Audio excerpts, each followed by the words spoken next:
Well, the days of your apples turning brown could be over. After years of development, the first genetically modified non-browning apples will soon go on sale in the United States, and they could be here as soon as February 1st. This is crazy as I researched it, because as a mom, I hand the sliced apples to my kids. So scientists have developed, actually genetically engineered these apples, where essentially they've turned off that enzyme. People don't want their Gravenstein apple turning into a Frankenstein apple, so I'm not so much concerned about genetically modified foods, I'm going to be honest. Apparently these are not, it's not being advertised as GMO either on the packaging. So that's, and there were a lot of people concerned saying that, does that meet all the laws? Right. Or standards? Well, it may not be an acronym you're aware of yet, but the scientific community is touting 2017 as the year of CRISPR. But what nature could have created, we can create in a single generation. This shows the enormous industrial engine of biology. And just as we can modify mice to run much further, we could modify humans to run much further. Scientists have found a way to grow human organs in animals. Yes, you heard that right. Human cells have successfully grown inside a pig embryo. For the first time, scientists are seeing how our cells grow and interact inside an animal. This pig, the first known chimera. But it is just a step toward a goal. The boundaries between what it means to be human and what it means to be non-human can become quite blurred.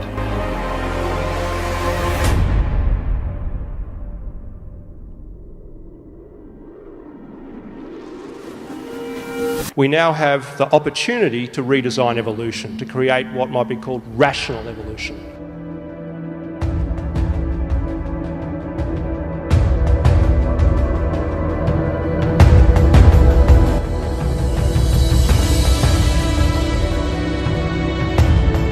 We can now use these Cas proteins to make cuts in any DNA sequence, which allows us to mutate or edit those DNA sequences.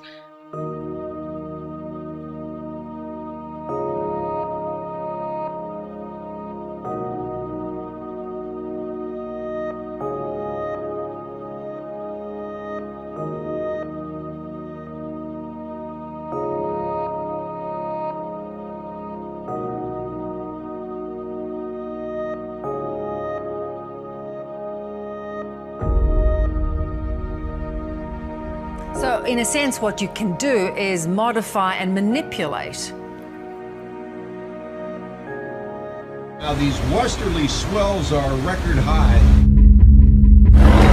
Gail Lamar has watched the waves roll into Half Moon Bay every day for the last 30 years. Changing, it's really changing. The Monterey buoy recorded 34 feet. That's the highest it's ever recorded. We've been here for about 5 years, and this is the highest we've seen it yet. The river is, I think, twice as wide as it was last week. And I have never seen it crest or make the river this tall before. The water had such force it shattered windows and ruined the floors. The surveillance video captured this, a rogue wave that came up over the breakers and straight into and through one of the restaurant's first floor window. Just a lot of rain. We've never had this much rain in that short a period before. Thousands of birds found dead in the Yolo bypass. A CBS 13 viewer sent us these pictures and asked us what is causing this disturbing phenomenon. It's just shocking to see that kind of die-off. I've never seen anything like that before. Walking along the Yolo bypass, Lawrence Campling saw this about a week ago. Easily hundreds of bodies, hundreds of birds, all dead along the side of this flooded field. More than 3,700 American coots, birds that look like ducks, all of them dead.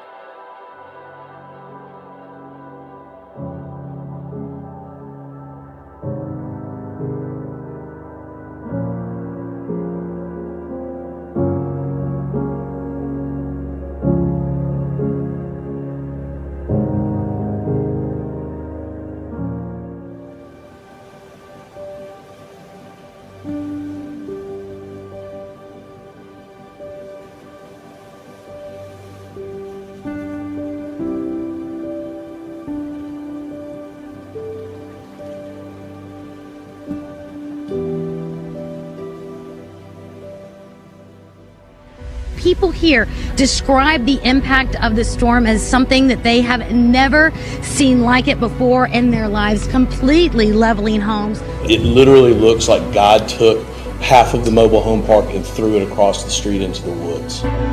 Chilean authorities say they have never seen anything on this scale. The wildfires across the country are the worst in Chile's modern history. Virtually every building, every home, every school, every shop has been reduced to rubble. Well, good morning. The coast of Massachusetts is no stranger to harsh weather, but usually not like this. My neighbor said this is the worst it's been in 20 years, except for Sandy. To Peru now, which remains in a state of emergency after 2 days of heavy flooding.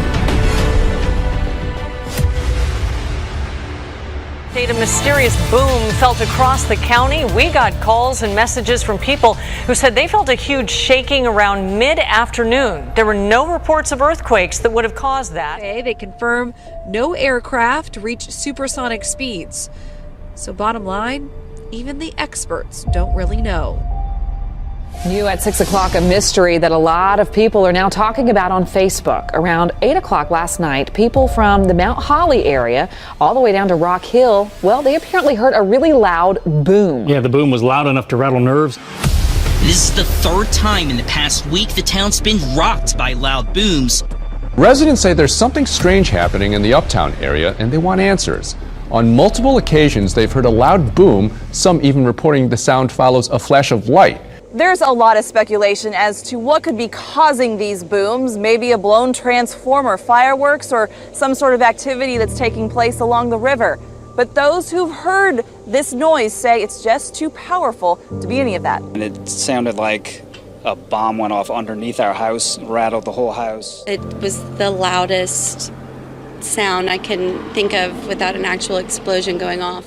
This has been happening since the start of December, and nobody has a clue as to what it is. There's an invisible killer out in space, and it's draining the life right out of galaxies.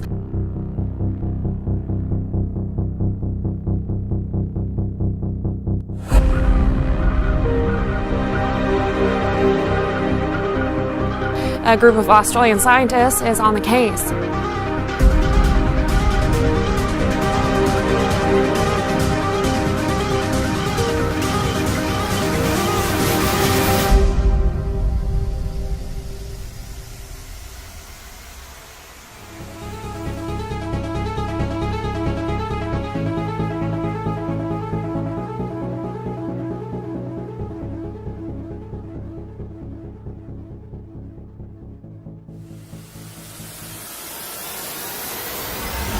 We shouldn't be surprised.